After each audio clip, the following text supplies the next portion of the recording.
What's really good, LeSBP trading familia? Buenos dias, bonjour, bon dia.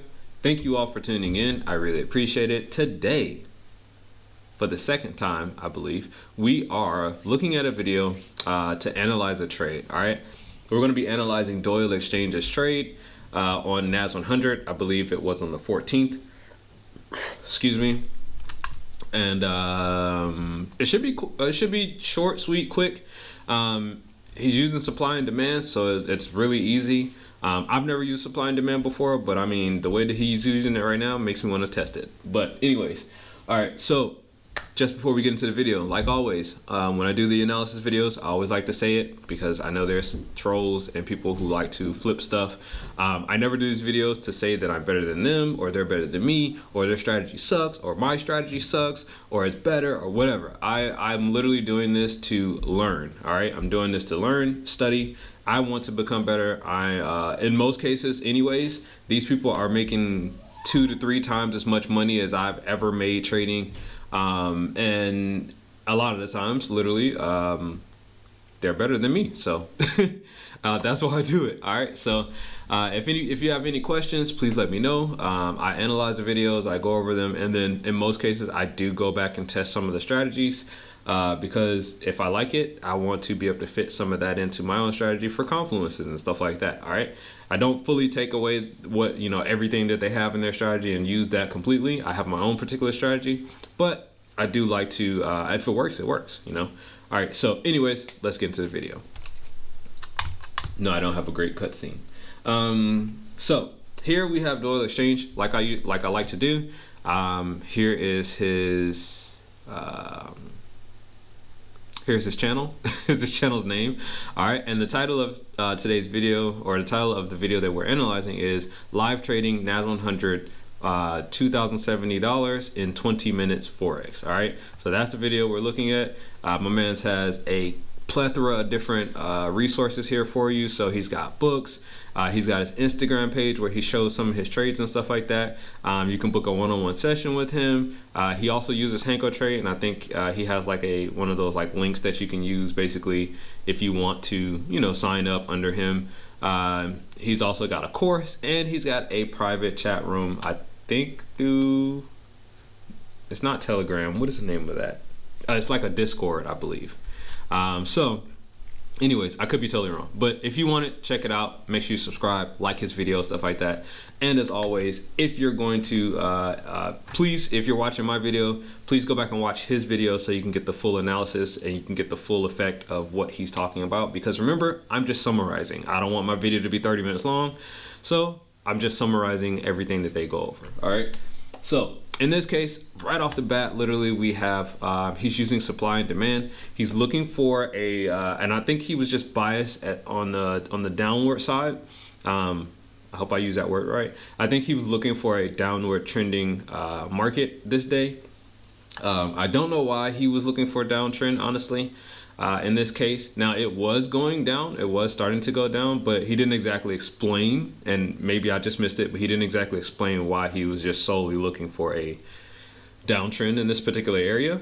But here's his supply right here.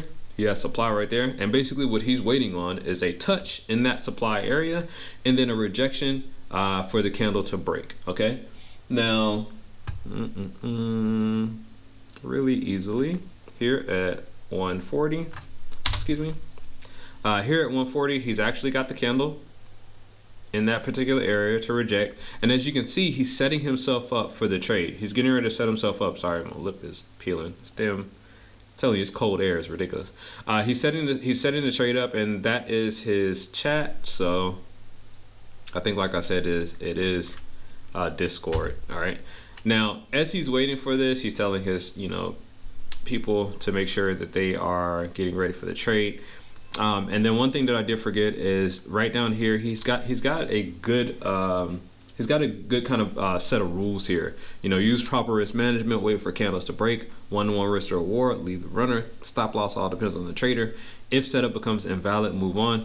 The only thing that I feel like he did not do himself as one of his own rules is leave the runner. But I'll show you why I said that at the probably about the end of this, you'll see, of course, because he takes profit instead of leaving the runner. Now, maybe he did leave a runner and didn't show it, but it looked like he took the rest of the trade, and I'm going to show you why it would have been beneficial for him to leave the runner. All right, so next thing is at 340, he gets into this trade. So let's move along. At 340, he actually gets into this trade. So once that candle broke this green candle here, boom, he's in that trade. All right. Now, as you can see, there was a lot of rejection and push back and forth and stuff like that. To me, any of that will make your butt tight. But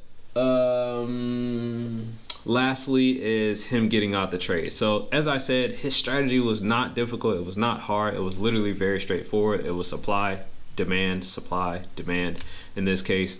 Once it touched that supply area, rejected off of it, boom, he was in there, and that was all she wrote. He rode that all the way down here, and then he took that take profit.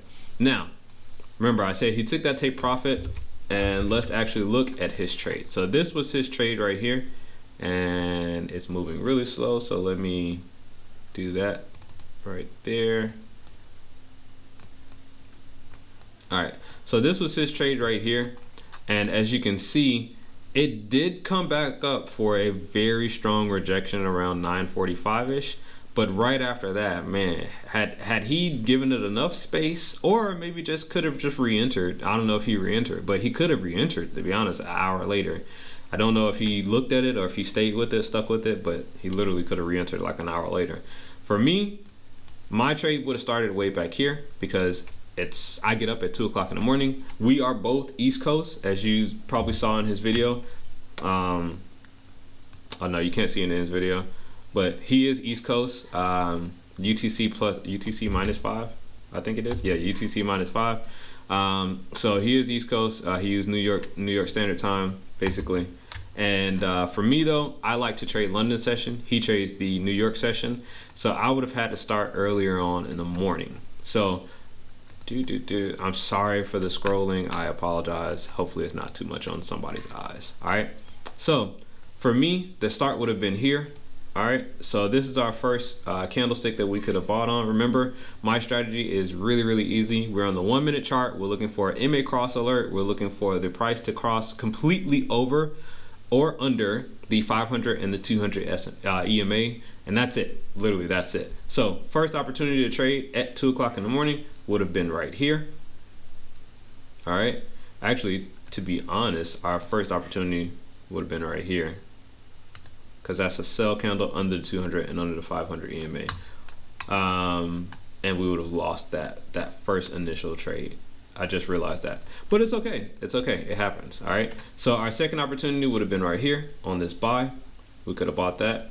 Would have been a little bit of rejection. Would have came up. Now right here, we don't take one-to-ones. We leave the trade in. All right, we leave the trade in, completely leave the trade in.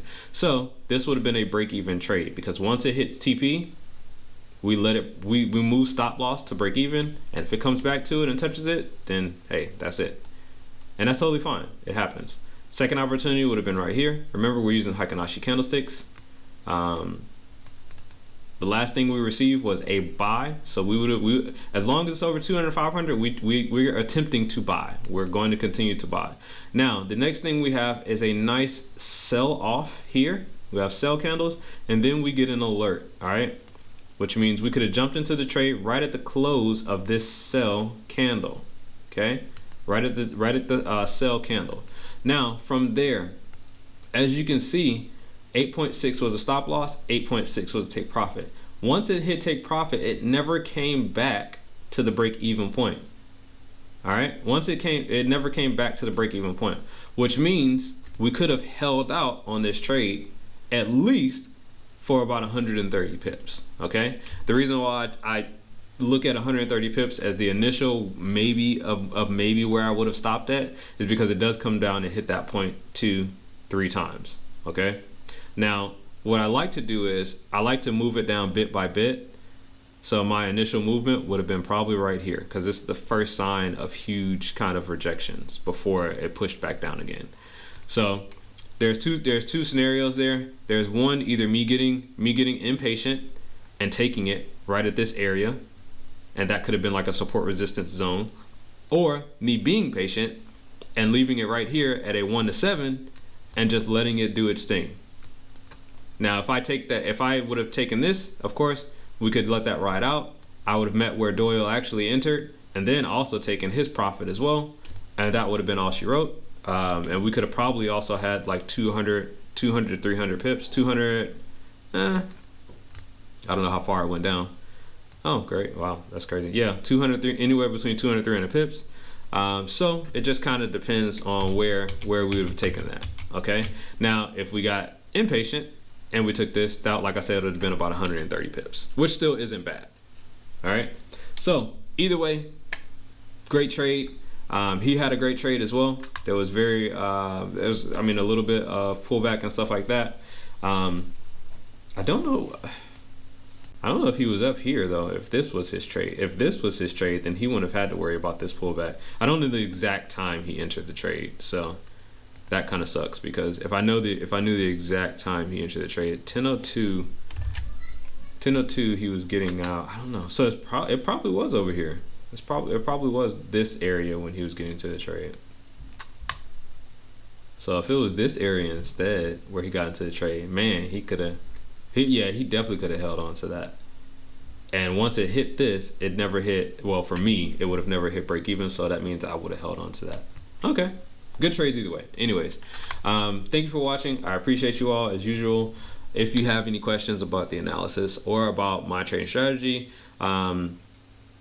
please ask in the comments. And yeah, have a great day. It is Wednesday, so happy hump day.